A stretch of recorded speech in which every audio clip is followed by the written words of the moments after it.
2023 was probably the hardest year of my life in a lot of ways. Like, just coming out of the band, and like, I felt like I lost everything. I felt like I lost my built-in community, my identity, my sense of self, like, was hopping on the plane to wherever we're going and impacting kids and doing all this stuff, and that was all just gone.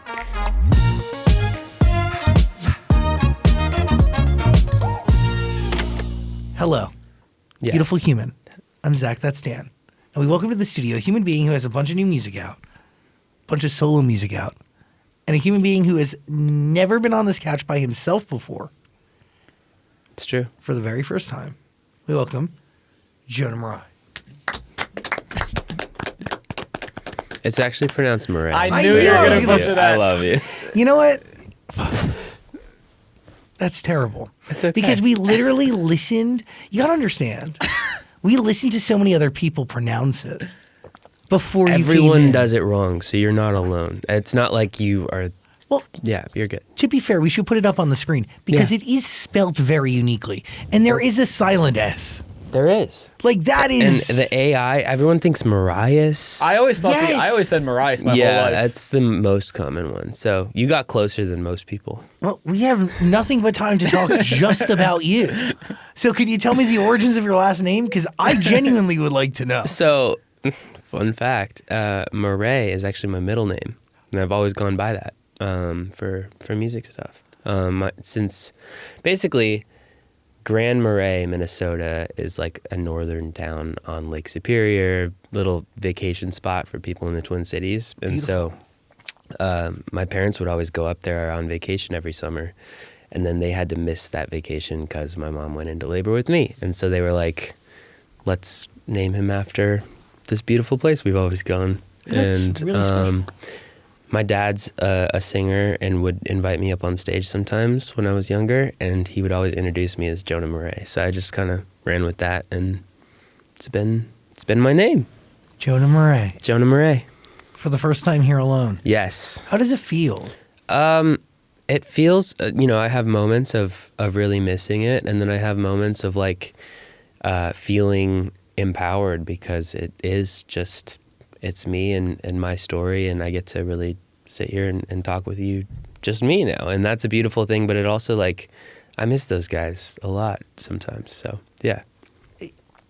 There's so much to talk about in regards to that before so we much. get into, like, a bunch of new stuff. But I do want to know, like, was the first time you performed with your dad on stage? I didn't know that your dad was a singer.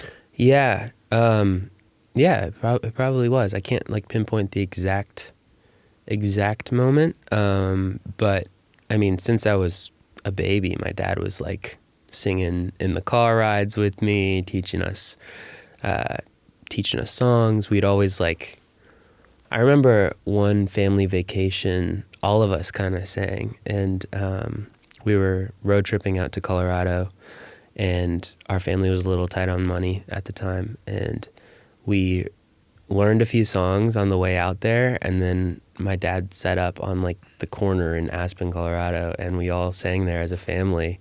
And we sang these different songs, and we made enough money in that one day to pay for the whole trip, and it was such a wholesome, cool moment. But yeah.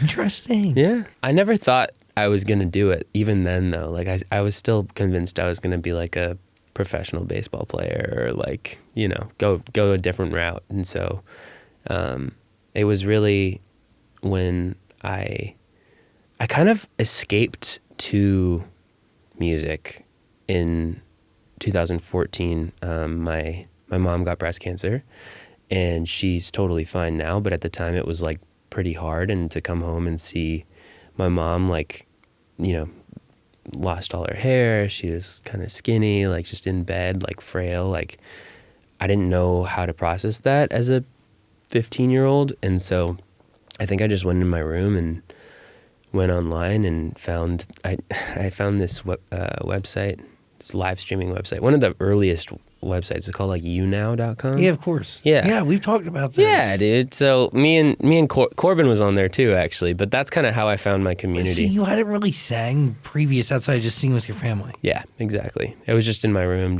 I was like, okay. I honestly wasn't that great at the beginning, but it was fun. So do you go to You Now really for like, I mean, even just community and like the idea of like just like kind of just escaping what your reality was? Yeah, I think it was just escaping. And then the most beautiful thing was like this whole life came from that hard moment. And I think that's like almost symbolic in a way of like, you know, when something really hard happens, you never know what it could lead to. 100%. Yeah. Did you feel prepared to enter into Why Don't We when they found you from You Now? I didn't really know what it was going to be. I had toured quite a bit at that point with like weird, like, I guess, not weird. I don't want to say that, but it was like local social media tours, right? Yeah, like a lot of digi tours. I actually went around the country as like a 16-year-old I did like 4 or 5 of those bus tours with Digi Tour. All off of You Now. Yeah. So, I like, was just building. When did that actually start looking legitimate? Was it when you get a tour offer? I remember the first step was like I was in my bedroom performing, and all of a sudden that was ramping up. I went and told my parents, I was like, 60,000 people watched my live stream today. And they were like, what are you even doing in there? Like, they had no idea.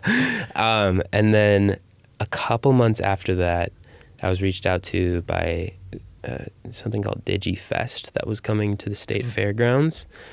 And they wanted me to come perform for 5 minutes, like literally like a song. But I opened up the show and I walked out on stage and it was like 7,000 people there. And this was like at the time where like the Viners were like the biggest deal, like Jack and Jack and like all these people. And so I started off this show and I went from being in my bedroom looking at a little number on the screen to like, oh my gosh, I'm on stage. I kind of blacked out. I don't even remember it. Did your parents come with you? Did they see it too? Yeah, they were there and they were like, that was when I left high school after that. Was like, they all of a sudden, it kind of clocked like, this is crazy that this is happening. So, were you surprised by the Why Don't We offer? Because a little bit. Really? Yeah. I mean, I was honestly kind of skeptical. I was like, I'd never thought I would be in a boy band. That was just like not in my kind of, I don't know, what I was imagining for my career. But looking into it, I obviously looked up the people who were involved, and especially like Randy Phillips stuck out as somebody who, you know, I was a huge believer. So I saw him in the Never Say Never movie being interviewed. And to this day, Randy's always been, you know, good to me and was always the good guy from that whole experience. And yeah, I think I was surprised when I got the offer, and I thought about it. I remember my dad kind of talking with me, and I was touring, and things were starting to work a little bit more as a solo artist, and he was kind of like, this could be the next step up to whatever that looks like, and that could bring some amazing things, but it could also be really hard. And so like, just, you know, you could have a life just where you're at right now and continue building that as well. So just really weigh it out. And I remember kind of like going out on a hike by myself and really thinking about it. And I made the decision to be in the band that day. And I was like, I'm going to do it. We'll see what happens. Grateful for it? Very grateful. You have to be, right? Yeah, of course. Of course. I wouldn't be sitting here talking to you guys. Dude, I know you for so long. Yeah, it's crazy. Yeah, it is crazy. It's crazy. So, yeah. The team that you were working with would go to great lengths to shove into your schedule things that would actually be humanly impossible to tackle. But like through the use of private aviation and like the most insane, like intense coordination. Yeah. They were and by like, it was all unpaid. Which is like the weirdest thing. It was like all to get radio spins or to like, it was nuts. It was crazy. I mean, there were moments where like it would be a weekend and I'd be going to 2 different cities and I'd see you in 2 cities, but you'd go to 4. In the same time, I'd go to 2. It was a lot. But I mean, Did you enjoy that time? I did. A lot of parts of it. I mean, it was exhausting. Like you were just describing, it brought me back to that. And it was a lot, but also, we were impacting lives the whole way. And that was the fuel, at least for me, that like got me going and kept me going. And like, I felt like it was really important work that we were doing. And, when you get pulled aside by a parent and they say, just from a father's perspective, I wanted to say thank you because I don't know if my girl would be here if it wasn't for you guys. Like, that's like, of course I would go to 4 cities in 2 days if I get to do that. You know what I mean? So I'm grateful for it. Obviously it was a lot, and we were falling asleep sometimes in the middle of the day. Like, it was like, sometimes I would say too much, but I'm still grateful for sure. To that point, like one of the fondest memories I have is going to Memphis, Tennessee, and I asked you guys to go to St. Jude's with me. I remember this day. Yeah. Hard place to go. Yeah. I love that stuff though. That's beautiful. Just being able to go be with kids and sing some songs and impact people that way. I've loved doing that. Also, just I've been partnering with some of the Ryan Seacrest Foundation just around the country when I'm touring as a solo artist as well, and it's been amazing. I love it. You get to talk with all these kids, and it really puts a different perspective on my life as I go out throughout the rest of the tour. I'm like, oh, I get to like walk. That's awesome, dude. And it is something that like you all did share. Like you all had really good hearts. Like you were very, and I do remember also like meeting like, like this little girl in a wheelchair who like only wanted to meet you guys, and me asking like, hey, can you take some time to meet them? Dude, you made this girl's like year. Like, yeah. And again, like light lifts, but like to some would be very heavy lifts. You guys did it in a beautiful way. Like you guys really great. Thank you. Good people. Yeah, but as great as the band was, did not end the way you guys wanted to end. Absolutely. Yeah. And when you look back at the verdict, I mean, how does that make you feel? And we're only a couple weeks out, so to say fresh is an understatement. Yeah, it's fresh. Yeah, obviously didn't end how we all wanted. I felt like we have so much potential still. I have so many Why Don't We songs sitting in my notes app that are not in the world. And so, yeah, that's hard. It's a hard pill to swallow. Yeah, I mean, that was tough. And then, getting through the verdict and getting through the lawsuit, like, my main thing is I'm just so stoked that it's done. I don't have like this big, pending gray cloud in front of me. Like, gosh, I gotta go sit in a courtroom and, go through all this. And like, it's so nice that that's in the rear view now. It's also been a weight, like a weight on you while you're trying to solidify your own identity as an artist and as a human 100%. As you're growing. Like, yeah, and we did the entire trial, not the entire trial, but we went in 2023, and we went and sat in the courtroom for 9 days. They do 9 a.m. to 5 p.m. every single day, and then they called a mistrial, and it didn't count for anything. Had to go back to LA and do it all over again just now because I guess there were so many objections happening in that trial and they just didn't have enough time slated for us. So it was just like they allotted for more time this time around, and we went back and did it again, but it wasn't the first time as well. So like that was interesting. And also I think it was a little bit of a blessing in disguise. Obviously it sucks to have to go back and do it all again, but coming into it this time around with some stuff under my belt and like feeling in a lot better of a mental place, and I have a song at radio that's like in the top 40. I'm like, what the heck? As an independent artist, that's pretty cool. Amazing. And I feel like I have something that I've built that they can't take away from me, regardless of what happens. Can you explain the verdict? Like, you guys didn't win, but you also didn't lose. Yeah. Great question. I I guess my interpretation of it is like, originally they're trying to sue us for $50 million, which is insane.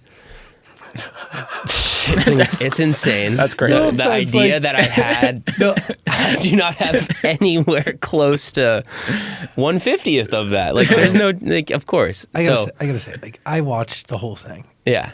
If there was $50 million to be had, there was $50 million being spent to keep it all operational. So the idea that that exists in any way, shape, or form outside of maybe in catalog, which, by the way, has proven to be diluted in value due to this fucking court case. Yes. Well, part of their claim for that money was that they could have recast the band Bull.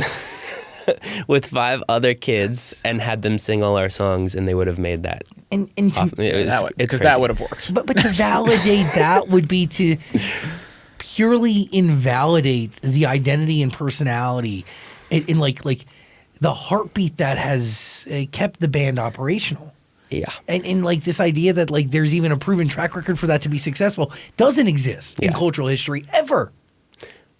Outside of their reference was Menudo. And, they're talking about this in court, like saying like, yeah, it would have been awesome. And like people do this all the time, and they pull up in the contract where it says that they can do that. And it's like, it was just tough. It was tough to sit there and deal with all that. And, I'm so sorry. But that all being said, we were trying to they were trying to sue us for $50 million.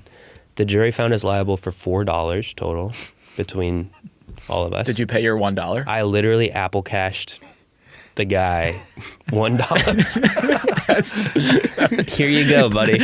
You got it. Crazy. So that feels like a win in a lot of ways. And then, I think the hardest pill to swallow is the fact that, they own everything. They own the band name. They own the rights to it. They own the rights to the music. And that's like, dang. Okay. Move on. Move forward. Looking forward, trying to figure out the next steps. And, we've had some conversations about maybe re-recording some stuff. So that's kind of exciting. And it probably wouldn't be under the name Why Don't We? But we'll see about that.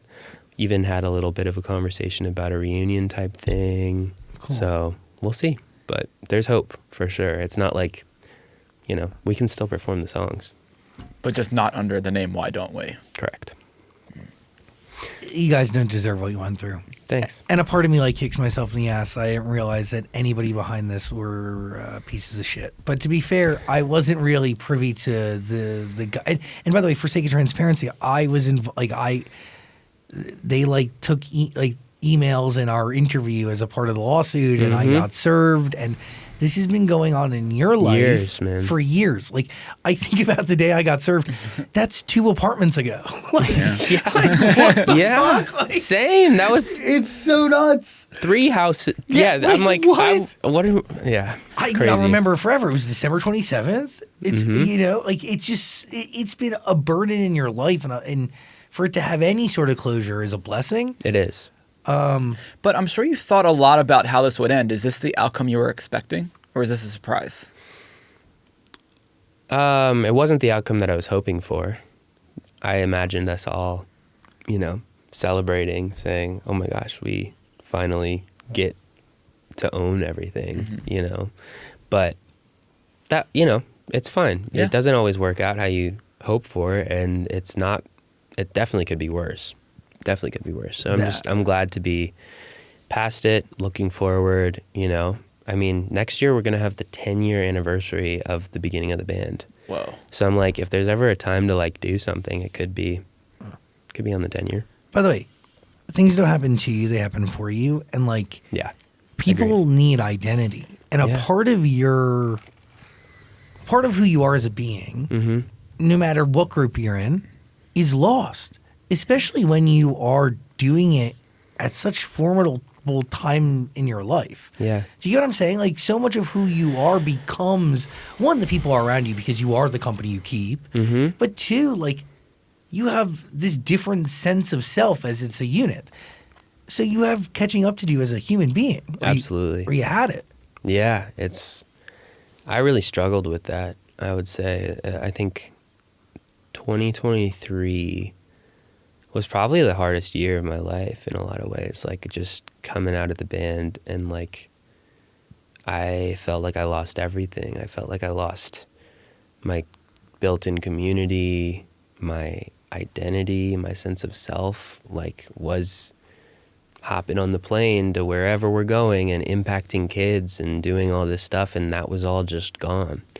And it was really tough to kind of process that. I'd run out of money, which was like, you know, they cut terrifying. off. Yeah, and so like, I was living at the studio that I was recording some of the stuff at, on a mattress, just with some of my stuff around me, and like drinking way too much, and just like trying to escape, not think about this. And that was tough. It was not easy, and I think the way that I kind of pushed through that was just like, I think the biggest thing actually was talking about it and getting sober. I've been over a year sober now. Congratulations. Which feels great. Thank you. You should be really proud. Yeah, that feels like probably the most impactful decision that I've made. And then also, I think the moment that things really turned around was when I talked about it, and I like made this TikTok where I was like, things that I'm scared to admit, and then slides to a bunch of things. And it was like, you know, I'm running out of money. I've been, you know, dealing with addiction. I've been doing, you know, it was just super honest, vulnerable things. But when I said those things and I put them out there, I felt like this freedom that came with it, and I didn't have to like hold that just me anymore. And that was really, really powerful, and I feel like it's been a slow build ever since then. And like, got a manager after that, and she's amazing, and like so thoughtful about mental health, and like, And she couldn't be a bigger fan of yours. oh, she's the best. And been around from the very beginning. Yeah. She's the best. She's incredible. She's great. Shout out Cherry. And then, you know, started releasing some stuff. I released a little like 5-song mixtape last summer. It was great. And we have an EP on the way. And we have an EP on the way. But like, did a little tour last fall, started to get back into it, and like, things are feeling good, feeling hopeful, feeling excited again. And I'm like waking up in the morning like stoked about life right now, which is great. And I didn't have that a couple of years ago. So grateful. Yeah. How exciting. Yeah. I very much understand this idea that like you wrap your identity into something that really isn't in your control.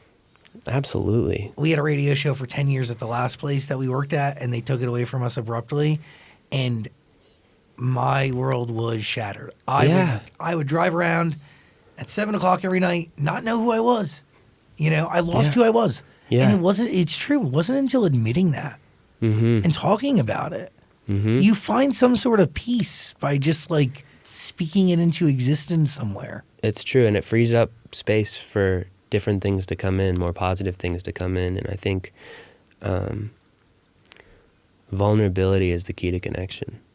That's what I've experienced. Just like, even in conversation with friends or family or something, the second that you take a step and go out on a little bit of a limb and say, hey, this is something I'm dealing with, that frees up the floor for the person you're talking to also say, dang, they just said that. I'm going to say something now. And you get somewhere. I've had that with my parents even, where like I'll say something and then they'll share something. I'm like, I didn't know that about my mom. That's crazy.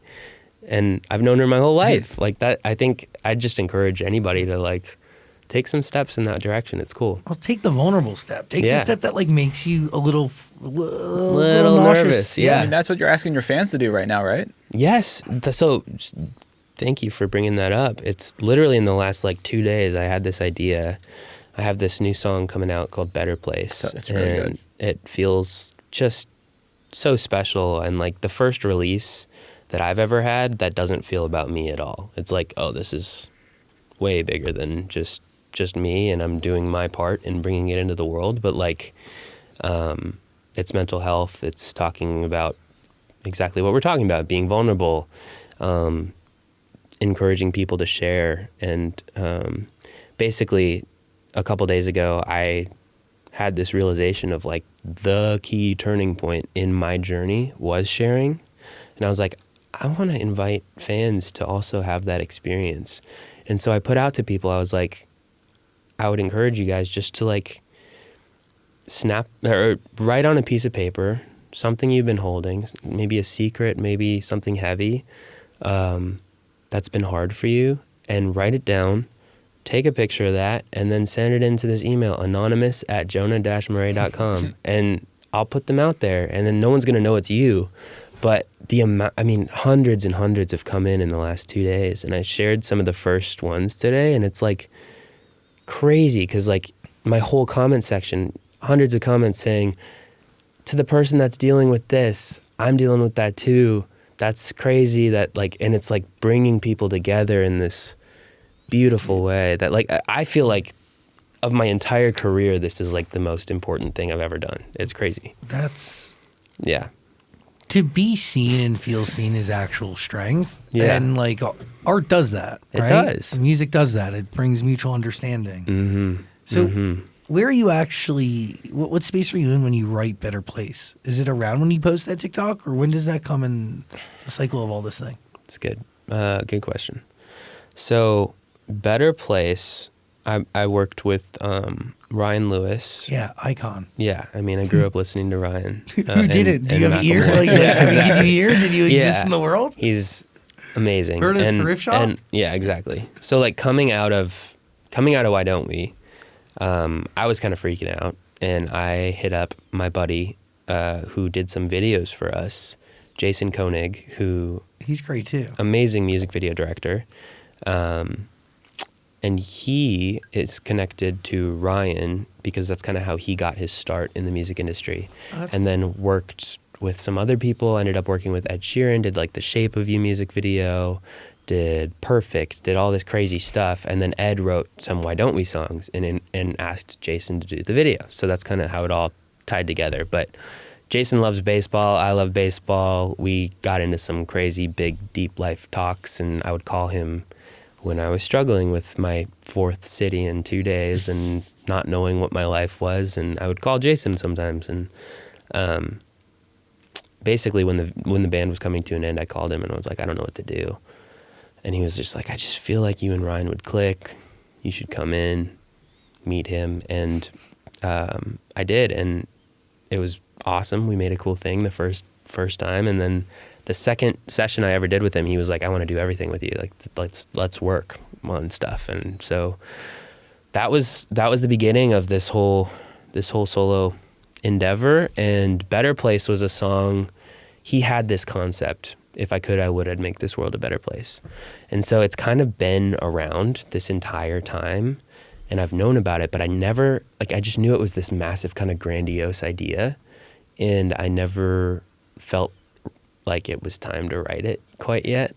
And I had to work through my own stuff before I could like speak to other people. And now I feel like it was actually this past fall, I think, when Liam Payne passed. That was really hard for me. A lot of people obviously had a crazy reaction to that, but you understand it a different way. It was like it kind of cut to the bone in a strange way for me because I was in a band as well. Obviously not at the level that he was, but still, and also dealt with addiction stuff and had a lot of my identity in being in a band and all of that, and so like I can empathize with that, and seeing how that all went down was just heartbreaking. And I called all the guys, checked in on them, and just like it was one of those check-in moments for me after that. And so I think going back to writing Better Place after that week of craziness was, I kind of wrote it with a different perspective, and it came out. It really like just came through, and then that was cool because I got to like write words that I wish that I had when I was at my lowest. And I think that's when things get powerful. So when you listen to it now, how do you feel? Proud. Really good. Like it's like, this is what I think that the kid, it's like an epidemic, mental health with young people right now. Everyone's so lonely. I think it like has something to do with COVID and just Totally. like people like, I think more than ever feeling just alone in the world and not seen and like dealing with stuff that they don't talk about with anybody. And like, I've just had this deep sense of that. And like this song sums it up in a cool way of just inviting people to share and to, that they're not alone. Can we talk about the moment where Ryan Lewis says that he wants to work with you on like a whole project? Is that validating? Is that relieving? It was relieving. Both? Yeah. I mean, to go from not knowing what I'm going to do with my life to like, oh my gosh, this super producer wants to work with me. That was amazing. It was so cool. And he just opened up his studio, come hang, let's figure out what you want to do, what your sound is. He was a brother, a friend to me when I really needed it. And like, I'm forever grateful for him. But the EP is more than enough. Yes. Do you come out of this project realizing your worth and value? Yeah. Understanding it in a different way than when you went into it? I think so. Yeah, definitely. I mean, when I came into this project in 2022, I was just lost and trying to figure out myself. And I feel like I do have a sense of self, and it's rooted deep now. And I found the roots from when I was a kid somehow. Like I've like rediscovered my heart, and it's been good. That's beautiful. Yeah. How do you even like tap into that? How do you begin that journey? Is it in the studio? Is it outside of the studio? I think it has to do with a lot of different things. But I think rediscovering things that just make me happy. Like I went to spring training last year when I was really down bad. I like literally drove out with Jason and we like tried to get autographs from players, and that brought me back to like I would stand outside the Twins stadium when I was a kid, like, and ask for these guys autographs, and I would wait out there for them. So we literally did that. We waited from like 6 a.m. outside the Dodgers spring training facility and tried to get autographs, and that was a cool, just like felt like a kid again moment. And like I think it's just like trying to do things like that, whatever that looks like in your life, you know, like reconnect with something that makes you happy. And then also for me, it's been kind of like finding a deeper sense in purpose in life. And like I've found faith through all of this in a big way as well. And kind of praying a lot and feeling like there's definitely a creative force out there that is looking out for me and loving me. And that's been probably the most groundbreaking thing for me, that also no one can take away from me. It's beautiful. Are you praying while making this EP? Yeah. Or only after? Yeah, During? absolutely. I would pray before going into the studio or while I was living there, you know, like, I mean, definitely finding God through this whole thing. People talk about praying all the time. You can call it prayer, you can call it meditation, you can call it manifestation, communication with the universe.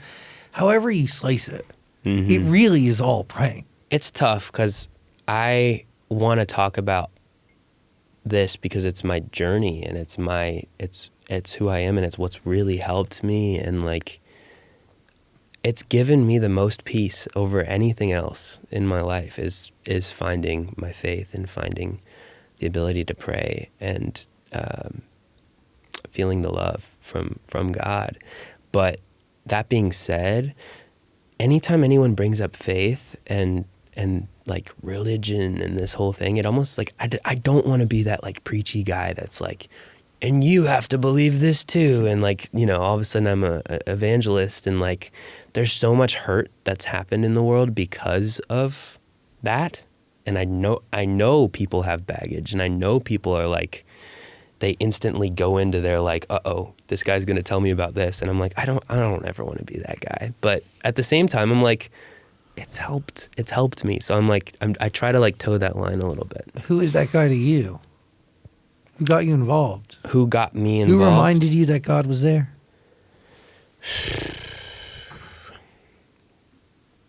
I think it was probably Jason first when I was in the band. We had just a few really deep talks, and he kind of reminded me. And then my best friend, Austin North, he's an actor. He's in the show Outer Banks. He plays Topper. And he invited me to church one day with him, and I was like, this was 2021, and I was just partying. I was trying to pretend that there was nothing wrong with the situation with the band and like just like very much in my own world of like escapism. And I had like a terrible hangover and was struggling with anxiety and all of that, and I like literally like knelt down on my knees in my backyard and like looked at the sky and was like, God, I don't know what you want from me. And I was struggling, and within 5 or 10 minutes from that, I got a text out of the blue from Austin like, hey, do you want to go to church tomorrow? And I was like, okay, I guess I'm gonna do that. Like, that's the most clear thing I could get after that. So super grateful for him and our friendship. And you know, I think having a group of dudes that you can be vulnerable with is very rare. Oh, I think, you know, and like frowned upon by society. I know. It's like, yeah, it's breaking down the toxic masculinity of all of that and just being like, what's up, dude? Like, let's talk about it. How are you actually doing? Like, what, you know, I'm grateful. I have a group of guys now that I can really do that with. Really special. Yeah. Is faith what inspired the choir in Better Place? Because it does kind of sounds like you're in church a bit. Yeah. Which I love. I love a choir. I'm so grateful you asked about that. So that choir is very, very special to me because, like I said, my dad's a singer. So growing up, I would go to church, and he performed at a lot of different churches. And he would like sing hymns sometimes with his brother, and they also did stuff outside of churches. It wasn't like just a strictly church thing, but occasionally he would sing with this incredibly talented gospel singer, this like big black guy, such a kind dude. His name's Robert Robinson, and he has the most beautiful like buttery big tone.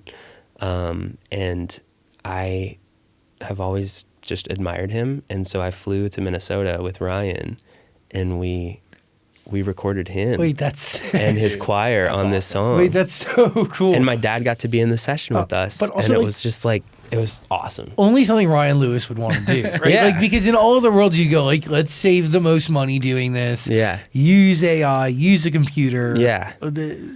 Stack whatever. No, it was special. Oh, that's incredible. So what you're hearing is like, that's like life's work of like from being a little kid watching my dad on stage with this dude, you know, like I get to hear him on my song now. It's But cool. see, like in that moment, can't you go like the why don't we thing happens for you and not to you? For sure. No question. It's not even, I'm fully convinced that was like that that was part of the plan. Yeah, the chapter needed to close. Yeah. Because you would never be there doing that. It's true. Yeah. I mean, that's the thing is like you can always look back on situations and say, what if we went on this track, and what if we did this, and what if I did this? But I'm so grateful that I'm right here right now, and things in my life are like adding up in a really crazy way. Yeah. And especially in the last couple months, I'm like, what is happening? This is weird. You should be really proud. Yeah. And I'll tell you this, like you can think all day like what would have been with Why Don't We? But I'll say this all day because I've said it on the record. I've never watched a band have better songs and work harder and really still never have a hit. So like It's true. You can have great songs sitting in your pocket that could have been for Why Don't We? But you know what they say? Sometimes it's about the artist that's crafting that song. Mm-hmm. So like that could be a hit record in your pocket. But Yeah. you may never know. But you know what? I would take what we had, which was such a strong connection with our fan base, and almost like I've never seen it before with like this it's like a familial feeling with the fan base, which is a weird word for it, but like I feel connected to these people. Even at my solo shows, they come up and they're like, I grew up with you. And like, I've recognized these people and they're so kind, so supportive. I would take that any day over having a hit song. But also the music was fucking incredible. Yeah. And you guys had incredible personality, and you did in different ways share your truth through this group. And also you all were different colors that you made up a larger painting. Yeah. That people really fell in love with. And the community that White Only has crafted is really, really special. I know. Beautiful people. The story's not done. Totally. Yeah. It isn't ever done. Like, you may have one destination in your mind, like locked in, but in that destination can remain the same, but you may just take a different route to get there. Yeah, exactly. That's well said. You got to listen to his music. It's all waiting for you on Amazon Music. There's a link below. The EP once it's out, but obviously the mixtape is up there. Please, please, please go. Also, I just have to shout out Amazon Music. Oh, we love you. It's like been the leading platform supporting me as an independent artist. Like, if you look at the numbers across everything, Amazon has gone hard for me, and I appreciate it so much. They made me an artist to watch in 2025, put me up on a freaking billboard in Times Square. I literally flew out and was like, I need to go see this. This is insane. So I just have so much love for anyone that is like allowing me to do this. It's so cool. And you have an awesome Amazon Music original. I do. Your Iris cover is spectacular. Thank you. Yeah, that thing is crushing it right now. I'm like, this is odd, and I'm really proud of that. I just made it with my buddy Isaac, who I grew up with. By the way, crazy. My guitarist Isaac and my drummer, who I tour with, Bennett, our dads played in a band together growing up. So we were backstage. We were backstage at their shows. They're like, just local shows around Minnesota.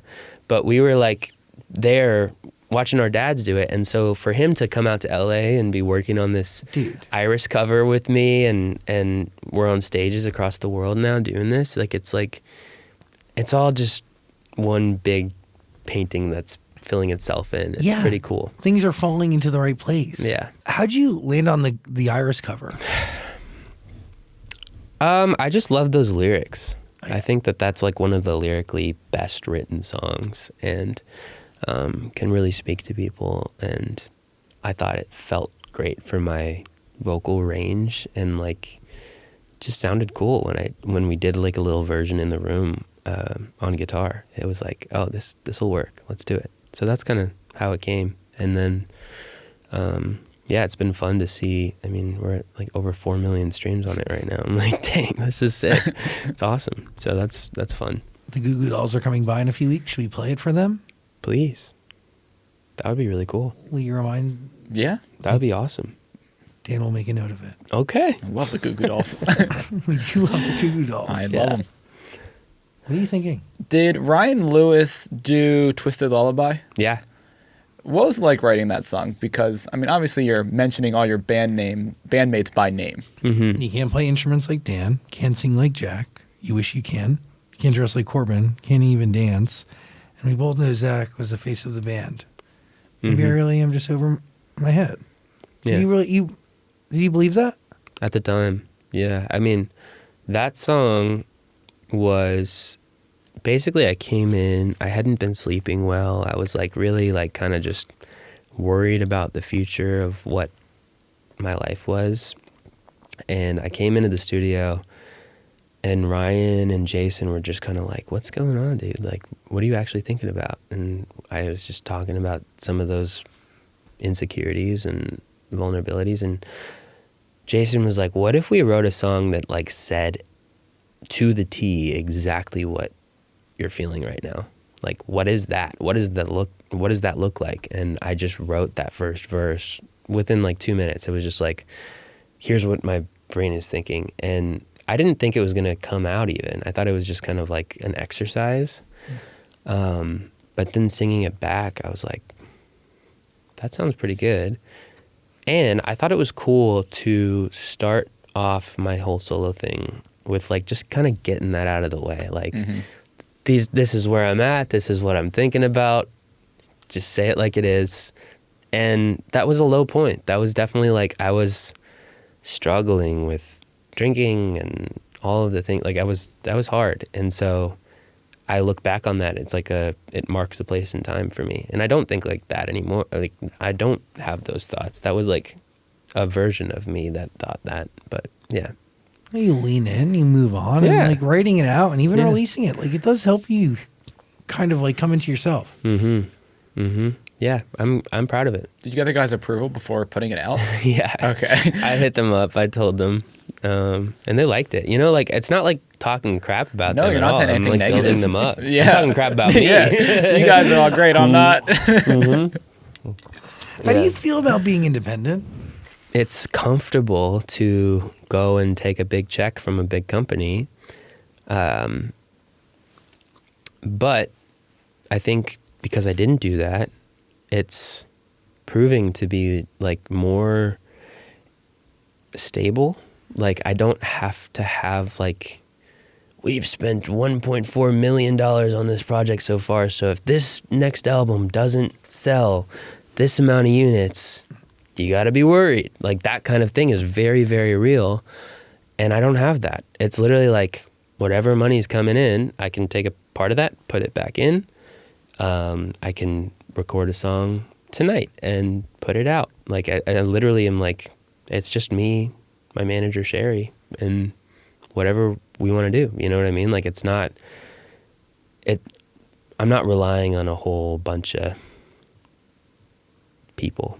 It's the right way to operate. It feels good. It's hard though, because I'm like, yeah, it's like I don't have the same amount of money anymore. It's definitely humbled me in a lot of ways. Like coming from the band where we did make some good money at times. Like, and so I've had to like adjust my lifestyle for sure. But it's taught me a lot of lessons, and it's not about.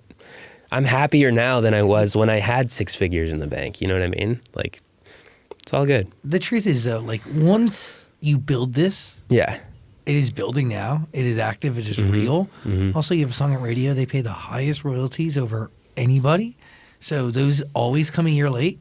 Yeah. On top of that, once you actually have wins, they're your wins. Yes. Like that money belongs to you. No, it's not for a big company then. It's literally just me. I'm owning this stuff. It's crazy. And I think coming out of literally just off the heels of this lawsuit, I feel so happy that it's like, nope, I'm choosing people that I love to be around, that I work with, and I'm the boss in a lot of ways, which feels right after all this. And I will say, I think the music up until now, it's been kind of figuring out my sound. Like you hear that when you listen to those first 5 songs, it's like, of course, we got like a punk rock thing, we have like a almost 80s thing, we have like more poppy thing. Like it's very different styles.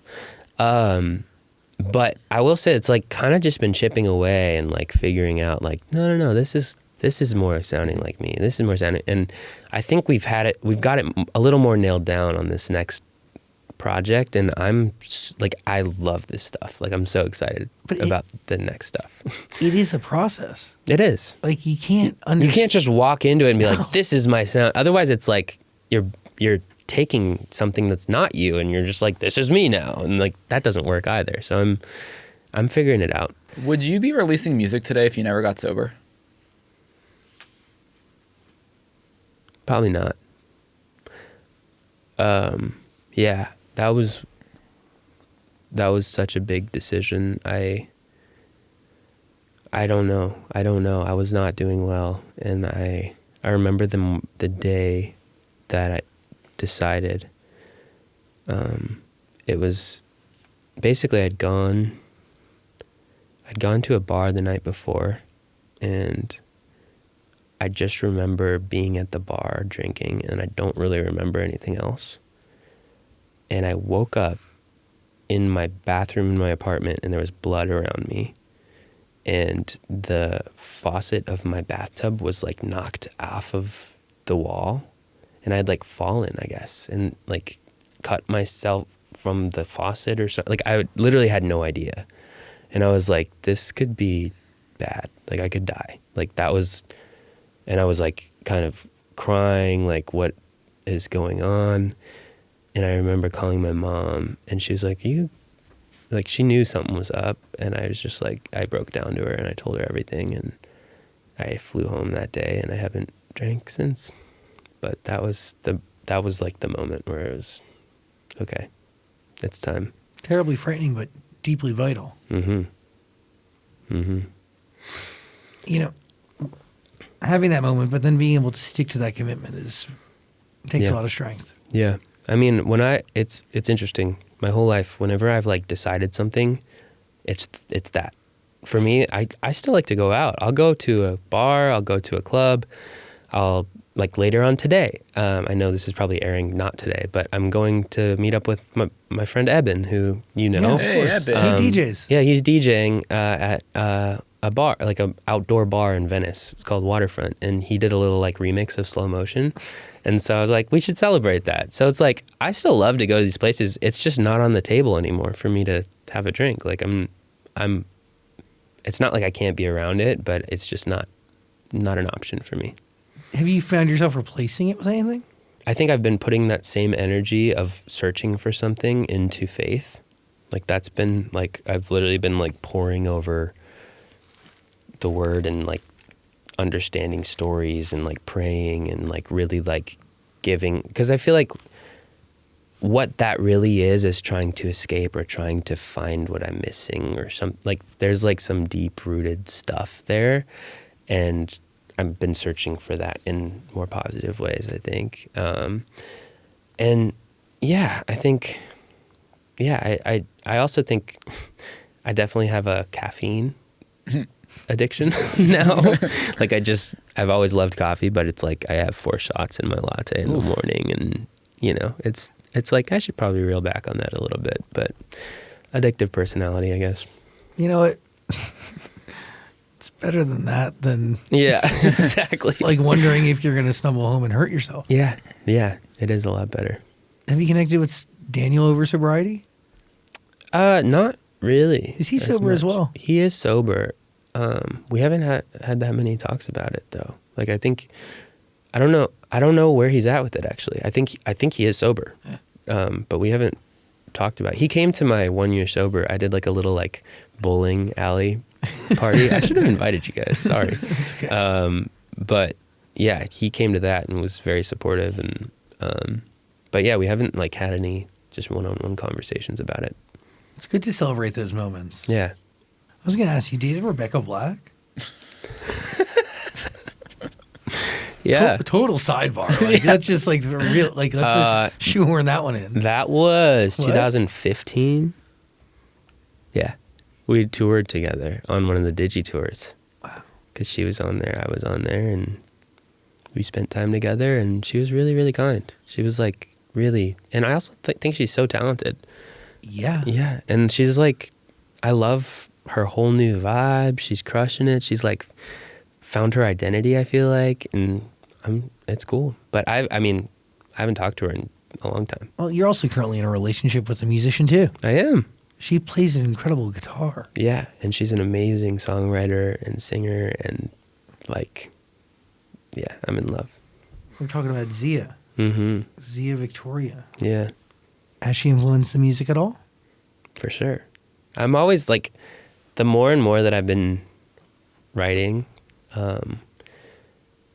I think more than ever right now, I'm just writing like it's a journal. Like it's not like I'm going in and trying to write this hit about some fantasy world or something. Like I'm just like writing about what's going on. So yeah, she's definitely influenced some of the new stuff. Ripping from reality. Yeah. Are all these life changes while you're picking up, leaving Los Angeles and heading to Nashville?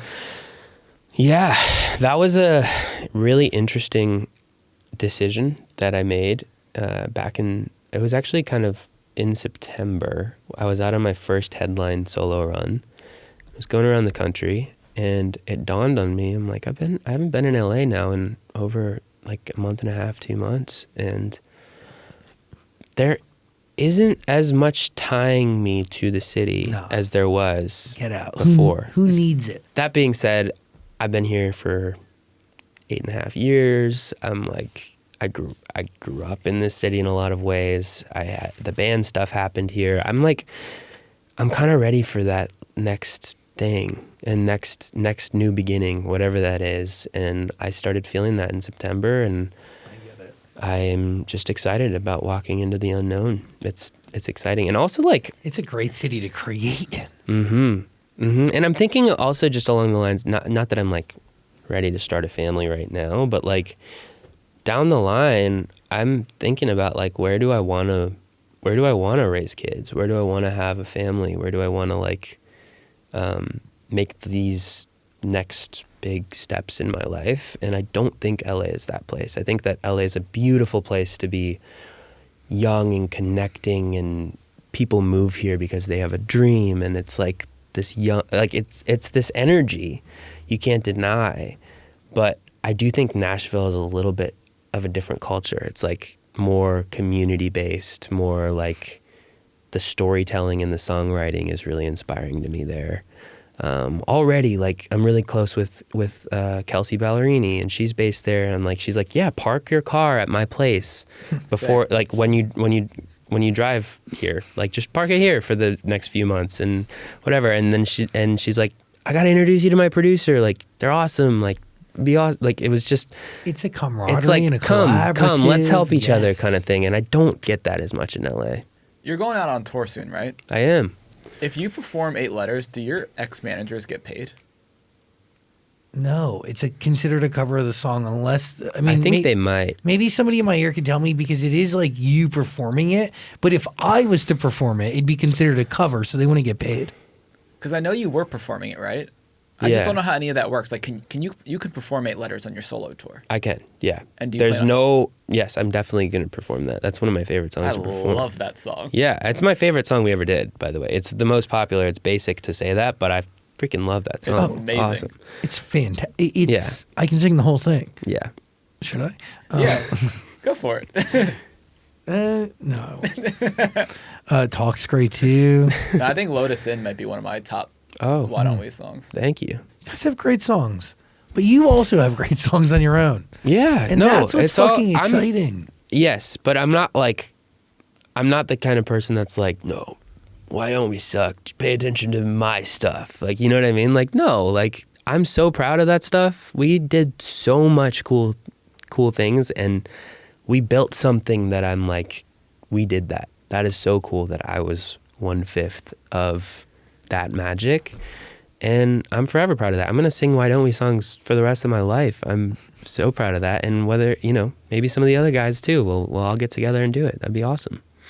I really do think that this music that you're releasing is very special. Yes. I don't want to take away from the fact that I am very excited. Like, about genuinely, that. I can see the artist that you're becoming. Like, I can visually see it. I can hear it. It's cool. Thank you. Yeah, look at that sick outfit. Yeah. The whole time I've been like, I think I'm going to go buy a brown Dickie suit after this. Because you look great. Thank you. Thank you. You guys are very sweet. Just because he looks good at it doesn't mean it's going to work on you. Well, I could see it. I think I could maybe pull that off. Yeah. Not as well, but I think I could give him a better I'll shot. be watching some future shows. Episodes to see if I do it. I'm hoping you do it. I thank you for hanging out with us today. Yeah, of course. Thank you for, I don't know. I'm grateful. Just like as an artist, it's like the biggest dream just to have people on the other side that are waiting for that art. And I feel like you have a megaphone to people that can be on the other side of what I do. So the fact that you're lifting up my voice and we get to have these real conversations and talk about how we're actually doing, that's beautiful. So thank you for your work and for helping me. It's been a long time. Yeah. It really, I know there was a period there where we would see each other out and it would be like, we gotta hang, man. And then we just never have. No, So but I I'm gotta like, say, I didn't know you were I didn't know you were totally going through something, but I do gotta say, it makes sense. I also was dude, I was going through something too. I was drinking and Dude. I'd always see you through the haze of alcohol. Yeah. So the idea I of saw you through sticking that to haze anything. many, many times. Yeah. But But- now there's no haze. Yeah, but and then there was here we also are. many years where there was no haze of any substance, and it was in the throes of working really hard and also being grounded and present. I have a lot of memories of I mentioned it the other day with Daniel. Like, you guys used to set up your computers no matter where you'd end up. Like, you'd be in this tiny little fucking green room downstairs of this theater in like Kansas City, and there'd be these like gaming setups. Yeah. Because you just needed peace and solace. Yeah, that was like we'd get to our green room and be like, okay, let's set up, and we'd all play games together. And you'd stuff. lock the fuck in. Yes, absolutely. Also, I will say some of my favorite times were Daniel would like set up his little recording set, like just kind of like a dinky little setup in the backstage or in the back of the bus, and we had so much fun just messing around. And like we were like, these will never ever see the light of day. Please don't ask to hear them, but like we'd make rap songs. It was so much fun. Like we would just like make these like hard like rap songs in the back of the bus, and like those are some of my most cherished memories with those guys. I also remember the day that you guys played me music that you had made yourself as Why Don't We? Yeah. And it wasn't like, and it was just you guys. I don't even think those songs ever came out. Yeah. Well, that's interesting you said that. I remember that very well.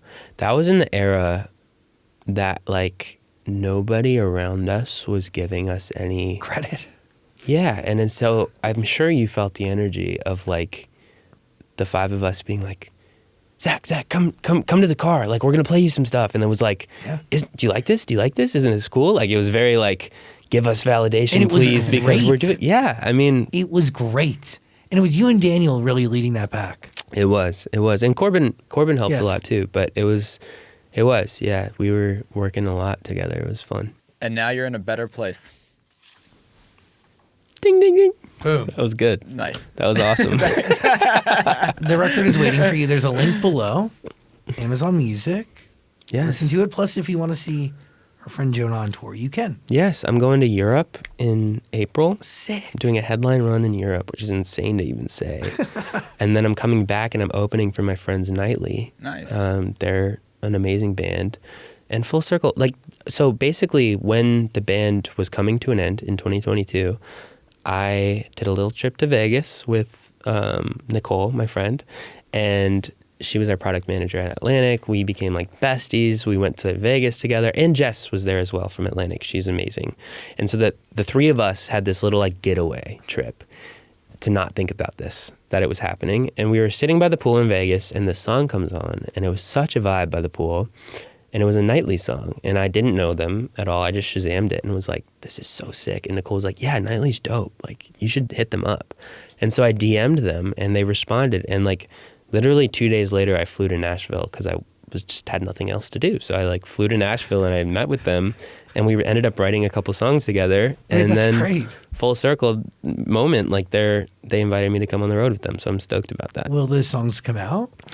I don't know if those ones will, actually. Like they were just kind of like rough ideas. It was more about like the connection that we had together. I'm sure that we will create something in the future together that is awesome. Or maybe we'll revitalize one of those songs, or, reutilize one of those songs. That'd be cool. But then I'm also planning a headline run for the US for the fall right now as well. So Let's go. got a lot going on. Yeah, we have an EP still coming in May. There's going to be more after that too. I have that EP's like done and written and everything, and I already have like some stuff for after that. Is it all with Ryan? So because I'm moving to Nashville, and I'm like Ryan's very much based in LA, I think always forever, like he is one of the people that I will always hit up, like if I'm coming to LA to work with and stuff. But we've also been working together now for like 2.5 years. It's been intense. It's been beautiful.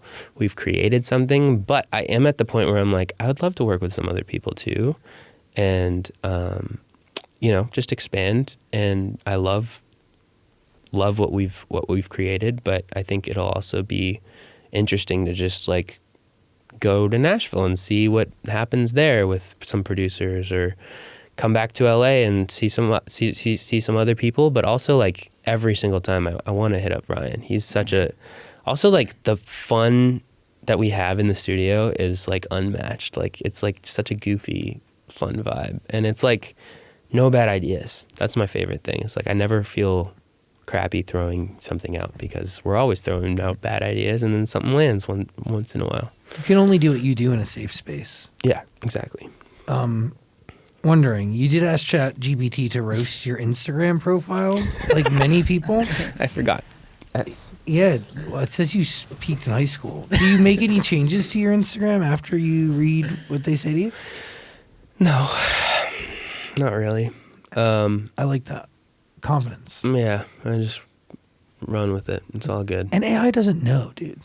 It kind of does know sometimes. It's true. It kind of does. That's the hard part. Between us right now, like I have AI like fighting with a lawyer. Yeah. Yeah, like it's like it's good. Lawyer responds, AI responds. Yeah. Lawyer I'm not responds, gonna lie, like AI responds. This morning I woke up and I was like, what are some talking points I could talk about with Zachsang today? And it was like, well, Zachsang likes to go deep in depth with conversations, and here's the, and I was like, it knows Zach. No, that's it crazy. does like know me. It's cool. It's really scary. Yeah. You can like have it say things in my voice. It's very weird. Mm-hmm. Not like you can write something as me. Yeah. It's weird shit. Is there anything That's so weird. I'm trying to think, like, I don't know. I'm in this beautiful phase of like, I think because the band, especially at the beginning, was so like, here's what you say, here's what you wear, here's what you sing. Like, very much just like we're playing these characters. And then by the end of the band, we had kind of become our own people. But I'm in this mode of like, I just want to be able to talk about anything, whatever. Like, I'm not going to say, oh, don't ask me about that or whatever. Like, is there any like questions that y'all have that are like crazier? Is there anything you'd want to say to your old managers that you ended up not saying to them while in trial? I got so much closure from being on that stand. I like really just said exactly what my recollection of that time was, and like clearly, like, it was not okay. I developed an eating disorder. I'm still dealing with all of this stuff that was happening, and I think just saying that in a room where they're sitting there was everything I needed. I don't feel like I have to say very much more. One question that was asked is like, could you forgive them? And I don't think I could right now. But I do think, like, I believe that anyone can turn around and be a better person. Like, I don't think that like you're forever a bad person because you've made some poor choices or done certain things. So I think like I actually feel bad. It would be really hard to be in that mindset and like do that to somebody and then like have to deal with that in court and everything, and like no matter what the jury said or no matter what all of that came to be, he knows exactly what happened. We know exactly what happened. And so like to have to live with that that would be heavy. I wouldn't be able to sleep. Mm-hmm. So like I hope that they can figure out whatever they need to. You know how Zach said you guys, like, which is true, like 8 Letters was successful, but it was never that big hit. Did you guys ever like look at people like One Direction and think like, why aren't we that? Yeah, a lot, for sure. I mean, it was like, I mean, I don't know. I think for a long time it was building and building and building, and it felt like it was just, I mean, we sold out Radio City and it was still building, but there was something that was just never lining up. I don't know what it was. I couldn't tell you, but it wasn't, for some reason, it just didn't go there. I don't know if it was the certain song. I don't know if it was something about you guys, us, or if it was something about our managers that were representing us, that were like, that's the thing that I'm realizing now as a solo artist, is like, your manager represents you in different rooms you're not in with the whole industry. So however they come across is an extension of you.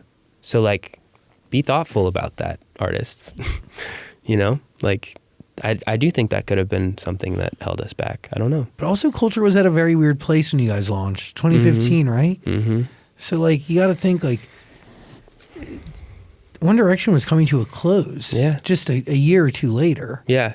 The world was shifting out of this boy band mentality. We were moving into K-pop vigorously. Like, it was starting to take over here in a way that was really infectious and shouldn't go unrecognized because it would lead to this larger, beautiful cultural shift.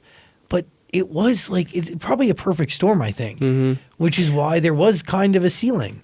I also think that it's interesting when I think about that time because, like, we were gaining tons of traction through Logan Paul, and we had a song, Something Different, that was going crazy at radio. I remember all of this, and I also remember artists meeting with me, great artists that you would be shocked to know, going, I need a Why Don't We Logan Paul moment.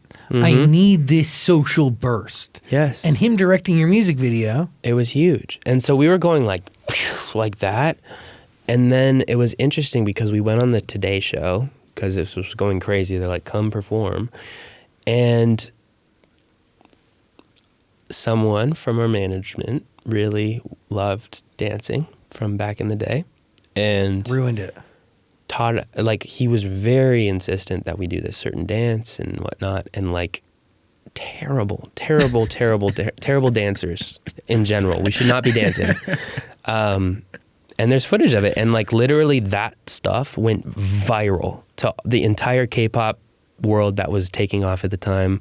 Look at what America's doing with boy bands. Are you guys serious? And it was like 80 million plus views on like Twitter at the time. And it was like, well, that sucks. Like, you know, so like I do think that there were moments where like we were going like this and then something would happen that was not our choice. And if you look at One Direction, they never tried to dance. No. They were just always themselves. But I will say, you guys danced to the very fucking end because I have memories again watching your show, and you guys would just like appear from the ground, and then there would be like, you'd be on these pillars, and they do the whole fucking moves. Yeah, and we were doing it. Tuxedos. Oh yeah. I was in China one time and I walked up onto the stage and the front of my tux in the crotch area ripped. Huh. And I had to go forward. I literally was like, I'm sure that some Chinese person has a picture of my underwear or something. Really frightening. I don't know why that came up in my brain. But Frightening, there you but go. real commitment. Mm-hmm. You're a real artist. Mm-hmm. I haven't talked about this like at all anywhere. I, in 2023, had a Psychosis episode, which was insane. Like I've Brought on never, by what? it was lack of sleep. I didn't sleep for like 3 days, and I had smoked a little bit of weed, and I literally was convinced that the world was ending. Like I thought it was for sure happening, and I like flew home. I was telling my parents this, and they were like, what is going on? Like, it was crazy. And they took me to the ER. I was placed on a 12-hour hold. And I tried to run out, and like security had to grab me. And like, it was crazy. And so like that was like probably the lowest. When was this? 2023, spring of 2023. Had you start making music by then or no? I had, yeah. Can you explain what it feels like to be in that state, like mentally? It felt so real. It felt like I was sure. Like I was like very sure that the world was ending, and I was like, I needed to save everyone, and like it was really crazy. I can't, like, it's a weird, like, thinking back to it, because it feels like a dream, or it feels like a haze or something, but it really happened. And I was like, I don't know. I think it was almost euphoric. Like, I felt like this was like, it felt like the feeling of, like, playing a big show or something. Like, it was very strange. Like, I need to tell everyone, and I need to go home, and I need to tell them that the world's gonna end and we need, like, I had this whole vision of like having like my family get into an RV and drive across the US, and we had to tell everyone that it was really weird. It was so weird, and I knew that I had to like do this to like save everyone, and that all of my work and stuff with Why Don't We, it was all leading for me to have this moment in the world to save the world. And it was like very weird that like my brain got to that point, and to have that and then be so off and so wrong and being held down by security in a hospital and like sedated, like, was crazy. So how do you come out of it? It took a long time. It was like I was just home for a month or two after that, living in my parents' house and where I grew up, and just like trying to rebuild and feel okay again, and like really strange to be that far off to where like I don't really even trust my own brain at times. Like, not still. I'm like pretty much over this whole thing at this point, but like kind of through the rest of 2023 it was like hard to just be a person, to be a human. So I think then pushing through all that, and like that's I think why I've leaned so much into faith and like into this. The only reason I'm here right now is because it's not because of me. And if I thought I had to do all this just by myself, I couldn't. Like, yeah, it's like it's part of the whole thing. So how do you fully realize that what you're believing isn't real? The world's not ending. There's no RV. When life goes on, I was like sure of it. Like that at that moment, like we were all gonna, like, at some point I thought like rocket ships. We were gonna get in rocket ships and fly somewhere. Like, it was crazy. I don't know how it got there. Is it like a bad trip that doesn't end? But I didn't take. I mean, I smoked like a little bit of weed. Yeah, but not sleeping for 3 hours will 3 days. 3 days. Sorry, Jesus. What I will 3 say days will is rearrange your chemicals. that's what happened. So I was at that point. I was like really focusing in on the lawsuit that was happening, and I was like reading all of these documents from everything, and I was like trying to write. And that's right when ChatGPT was like taking off. So I was trying to like have ideas with ChatGPT, and I started. What's interesting, I took ChatGPT and then I was like saying like, go with me here. Like, if this was happening and the world was ending, what would I have to do to do this? And it would like scientifically break it down. And I'm like, this is what's happening. Like, really crazy. Dude. Really crazy. I was You were using ChatGPT to validate your my delusion. Psychosis Yeah, but you episode. wanted to, do you not live in a little bit of fear thinking it can happen again? No, I don't think it'll ever happen again. I would have to like somehow get back to that. I don't think it's literally not possible. I don't see that ever happening again. Because it is true. Like, you didn't sleep for 3 days, and what that does is like you lose chemicals in your brain. There's a whole different balance going on. Mm-hmm. Man, I could not imagine being a parent seeing my son going through that. It was the scariest thing for them. Yeah, I bet. Yeah, they were like, it was bad. It was awful. I feel so bad that I had to put my family through that. You didn't also choose that either. No. But I also think like something that can contribute to that for sure is like growing up, and literally since I was 15 years old, like being on stage in front of so many people and then completely alone 2 hours later in your tour bunk, and like what that does to your dopamine levels, and Totally. like it's not stable. And so like I think after years and years of that, and then it goes completely silent, and then I lose everything and I don't have anything, and then I'm staying up and Getting lost in the documents that ruined your fucking life? Yeah, I can understand why you wouldn't sleep for 3 days too. so Totally. that being said, pushing through all that, getting a manager, getting music out, going on tour, Dude. finding a girlfriend, having a song at Top 40, going to Europe, talking with you guys, it's like, wow. In 2 years, I went from like not being even rooted in reality to like I'm making a life for myself again, and it's beautiful. You should be so proud. So thank you. And I don't want this to just be like, and I'm so great now, and whatever. Like, no, it's like we go through these things and whatnot. But I don't think I'll be back there. But also things like that do make you a better, stronger human being and artist. Mm-hmm. It's all connected. Mm-hmm. But yeah, I don't know. I haven't seen any like artists or anyone ever talk about psychosis. Like it's a crazy thing. It's really scary. It's real. So you're not alone. I appreciate your honesty here today. Yeah, absolutely. Thank you guys. And I'm glad we got to go there. Most places don't. I mean, this is the longest interview I've probably ever done, so this is cool. It was cool to have you here alone. Yeah. Thank you. Really great. Yeah, it felt really great. So You hopefully deserve- again sometime. Your story needed to be shared. All of Jonah's music is waiting for you. Link below. Amazon Music. You good? Yep. Beautiful. Jonah, everybody.